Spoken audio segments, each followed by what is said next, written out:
मनीष सिसोदिया को मिली जमानत। आपने किया कोर्ट के फैसले का स्वागत। माननीय सर्वोच्च न्यायालय का हृदय से आभार है। केंद्र सरकार पर भयंकर भड़के संजय सिंह। केंद्र की सरकार की तानाशाही पर एक जोरदार तमाचा है कि ये सत्य की जीत हुई है और मैंने जैसा पहले से कहा कि इस मामले में कोई भी तथ्य, कोई भी सत्यता नहीं थी। जबरदस्ती हमारे नेताओं को पकड़ पकड़ के जेल में रखा गया। मनीष सिसोदिया जी को 17 महीने तक जेल में रखा गया। क्या भारत के प्रधानमंत्री उनके जीवन के इन 17 महीनों का हिसाब देंगे?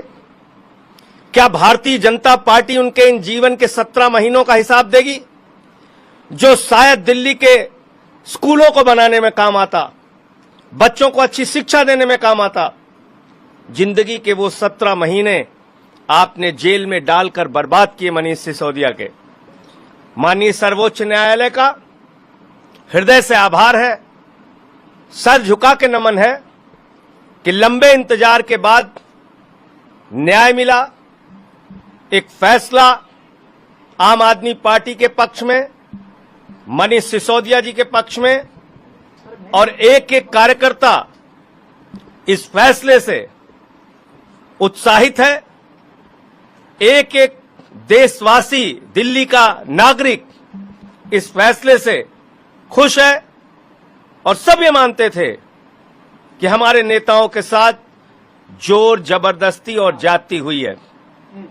हमारे मुखिया अरविंद केजरीवाल जी को अभी भी जेल में रखा है। सत्येंद्र जैन जी को अभी भी जेल में रखा है।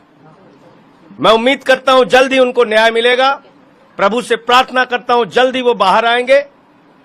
और आज ये जो फैसला आया है, मैं समझता हूं केंद्र की सरकार की तानाशाही पर एक जोरदार तमाचा है। बड़ा दिन है और देश की सबसे बड़ी अदालत ने आज जो बातें कही हैं वो बहुत बड़ी मील का पत्थर साबित होंगी। उन्होंने कहा, जब फैसला आया तो अभिषेक मनु सिंघवी साहब ने कहा कि आपका बहुत धन्यवाद, आपने रिजर्व करने के 3 दिन में ही फैसला सुना दिया। और कोर्ट ने मुस्कुराते हुए कहा, it's a matter of somebody's liberty, every day counts. यानी कि कोर्ट इस बात को रिकॉग्नाइज कर रहा है कि आपने बिना ट्रायल के किसी राज्य के उप मुख्यमंत्री को 17 महीने जेल में रख लिया। आपने कहा कि 6 से 8 महीने के अंदर हम ट्रायल कंप्लीट कर देंगे, ईडी ने कहा, और 8 महीने बीतने के बाद आपकी ट्रायल शुरू ही नहीं हुई है। तो आप बिना किसी ट्रायल के, बिना किसी फैसले के कैसे किसी को जो है जेल में रख सकते हैं?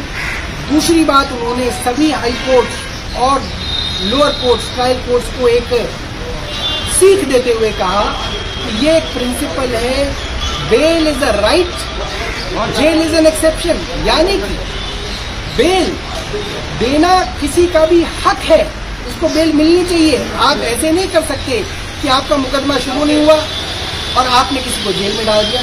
भाई, मुकदमा पूरा कीजिए, किसी का गुनाह साबित कीजिए, कन्विक्ट कीजिए, 1 साल नहीं 5 साल की सजा दिलाइए, कोई मना नहीं कर रहा। मगर आपका मुकदमा ही शुरू नहीं हुआ, कोई गुनाह साबित नहीं हुआ, बिना साबित हुए आपने 17 महीने उनको जेल में रख लिया। अब मैं ये जानना चाहता हूँ, अब वो अगर बेगुनाह साबित होंगे तो ये 17 महीने उनको कौन वापस करेगा? क्या ट्रायल कोर्ट वापस कर सकता है? क्या केंद्र सरकार मनीष सिसोदिया के 17 महीने उनके परिवार को वापस कर सकती है? नहीं कर सकती है। इसी बात को सुप्रीम कोर्ट ने अंकित किया और कहा कि ट्रायल कोर्ट्स और हाई कोर्ट बेल देने में जो हिचक रहे हैं ये गलत है। इसकी वजह से सुप्रीम कोर्ट के अंदर बेल से संबंधित मामले बढ़ते जा रहे हैं, सुप्रीम कोर्ट के ऊपर लोड बढ़ रहा है। तो कई बातें उन्होंने कही और सबसे बड़ी और खुशी की बात यह है, सुप्रीम कोर्ट ने कोई कंडीशन मनीष सिसोदिया जी के ऊपर नहीं लगाई। यानी कि वे अपना ऑफिस भी आके जो है दोबारा से ले सकते हैं, अपना काम कर सकते हैं, अपनी कॉन्स्टिट्यूंसी में जा सकते हैं। उनको मंडे और थर्सडे थाने में जाके अपनी बस एक हाजिरी लगानी है कि भाई मैं यहाँ दिल्ली में उपलब्ध हूँ। जी, अभी सर कब तक जेल से बाहर आ सकते हैं? आगे की क्या रणनीति रहने वाली है? देखिए, अब तो इससे कोई बहुत बड़ा फर्क नहीं पड़ता कि आज शाम को आ जाए, नहीं तो कल शाम को आ जाए। हमने देखा है जेल प्रशासन अक्सर ये बदमाशी करता है कि उनको एक दिन और डिले करने में भी बहुत मज़ा आता है। तो अब देखते हैं कि जेल प्रशासन जो है वो क्या करना चाहता है, षड्यंत्र करना चाहता है या आसानी से जो है उनको छोड़ना चाहता है।